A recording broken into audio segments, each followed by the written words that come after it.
Hello and welcome to Simple Scotch Reviews. Here we have Aberlour Abana.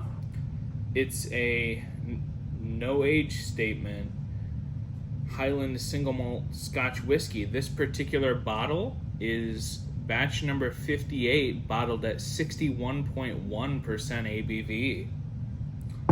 So it's a higher proof. I haven't looked with the more recent batches if any have topped it, but I believe that when I checked, this was the highest proof batch that had been released. You can correct me if I'm wrong in the comments. I'm going to start this off before I even nose it here. Just say I'm well aware the amount of hype that this whiskey has. It's touted by so many as one of the best whiskeys out there. It's another example of people who complain about the newer whiskeys not being as good as the old ones. I've tried newer batch of this whiskey, and I've also tried older batch of this whiskey. So I kind of have a bit of a perspective, not as high of a perspective as someone that buys every single batch, but let's take a look. Right away, that 61% ABV is very apparent on the nose. If you're just nosing this whiskey and you haven't tasted it yet, I'll tell you that the 61% is not as much of a factor on the taste.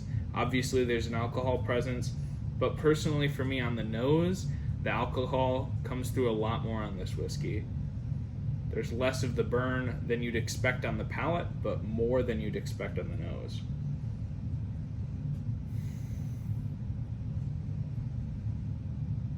On the nose, this whiskey, there's some brown sugar in there and some citrus in there, but obviously the immediate is that punch of just thick sherry influence, that dark fruit,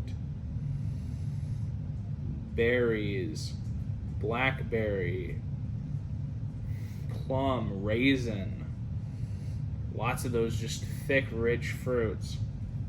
Borderline musty sherry cask. There's just so much. It's like this whiskey goes very far into that sherry influence category.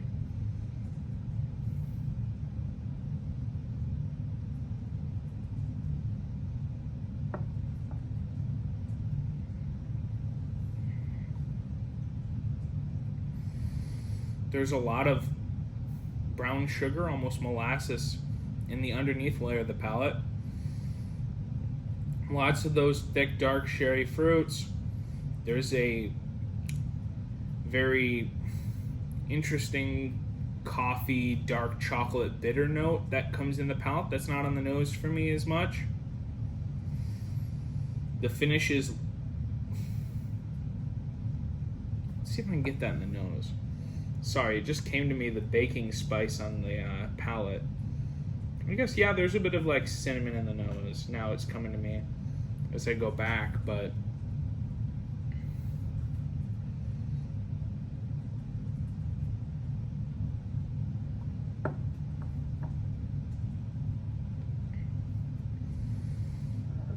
the finish is very...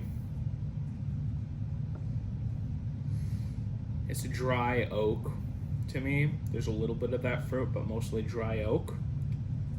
This whiskey neat, of course, at its original 61.1% ABV. Finishes long as expected. I've also had the opportunity, the bottle's not full, I've had the opportunity to sit down a bit with this whiskey and experiment with adding water as well, as there's no harm in doing that. This whiskey's 61%, it can obviously take a bit of water without seeming thin. Can take quite a bit of water without seeming thin.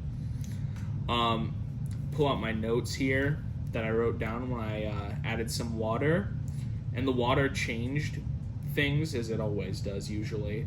On the nose, the water killed the hint of citrus that I got. It brought more the dark fruit, spice, and brown sugar out, but it killed the citrus. It also killed some of the alcohol on the nose. A little water went a long way in killing the alcohol in the nose for me. On the palate, the more citrus came out. So again, this is another interesting whiskey it kills the citrus on the nose, but it brings out more citrus on the palate. And it takes out the dark chocolate coffee burnt bitter note that I got.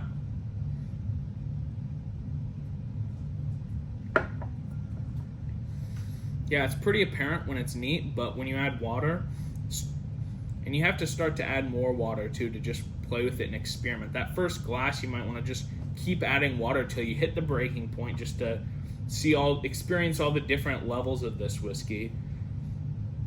It takes out that bitter note for me, and the finish has a big change. The finish gets much more pleasant to me with water. Water makes the finish less dry and more fruit and less of the oak. There's still oak, but it to me dials back the oak woody flavor, and it brings out more of those fruits, which I enjoy. I mean, oak is nice in the finish, but you don't want it to be the dominant note. At least I don't.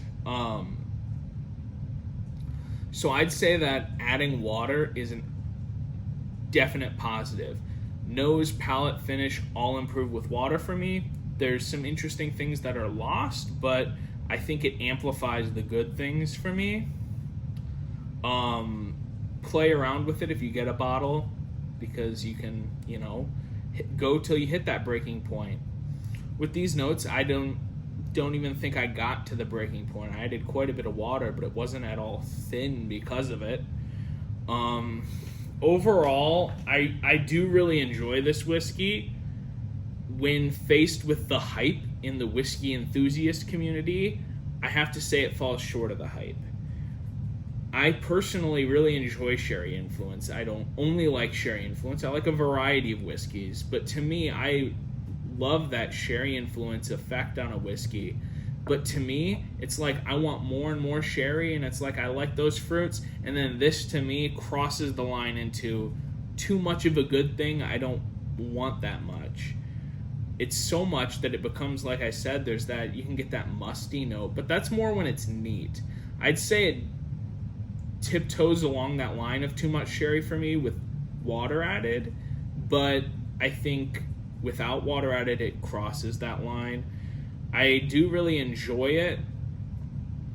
Part of the reason I don't give it as high of a recommendation is I really like Aberlour. I prefer some of their other offerings to this whiskey. In the core age stated line, I really did enjoy the 16-year-old. The 12's nice as well, but I enjoy the 16. They are lower ABV. I do enjoy this whiskey, don't get me wrong. I think it falls short of the just like fanatic hype it gets from people. As I said, I've had other batches. I know these batches aren't touted as highly as previous. Lots of people tout them highly, but I've had previous batch and it's still didn't, to me, live up to the hype. I know everyone has a different preference. To me, the sherry, it crossed the line. Not saying it crosses the line, it's terrible. It's just, to me, it goes over the hump and starts to go back down to, you hit the peak of perfect sherry, and then this is on that tail end. But when you add water, I will say that if I just had this whiskey neat, I'd have a less positive opinion of it. I really do enjoy it, and I think it's one that everyone should try just because so many people do love it. You might absolutely love this and have it be your favorite whiskey. I think it's an experience everyone should have. If it's your first whiskey at very high proof, I definitely would suggest adding water. I mean, try it neat, but it might be a little too much for you right away. It's over 60% this batch. I think some of the batches are in the high 50s. Most of the batches are in the high 50s. I don't think very many of them are over 60%, but I could be wrong on that. I think it's a whiskey that everyone should certainly try. It shows you more about sherry because there's a lot of sherry influence. I just personally prefer other members of the lineup, especially with the pricing. But either way, it's a good whiskey, and despite me not being as fanatically high as other people, I would still put it in the must-try category just for its unique, thick sherry. Especially if you can't get other small distilleries or independent bottlings, this is one of the just thickest sherry influenced whiskeys that you can find in some markets, because it's all that's available. So I would definitely recommend trying it for that, and check out my other reviews. There's lots of Scotch reviews, more going up as we speak, some uploading right now. I do plan on adding more variety of whiskey besides Scotch, some American whiskey, Canadian whiskey. There's Irish whiskey already on there, and I do enjoy all types of whiskey to varying extents, but we'll explore other types of whiskey as well. So subscribe to the channel to get the videos as they come out, and browse the channel to find reviews of other whiskey. Thanks for watching.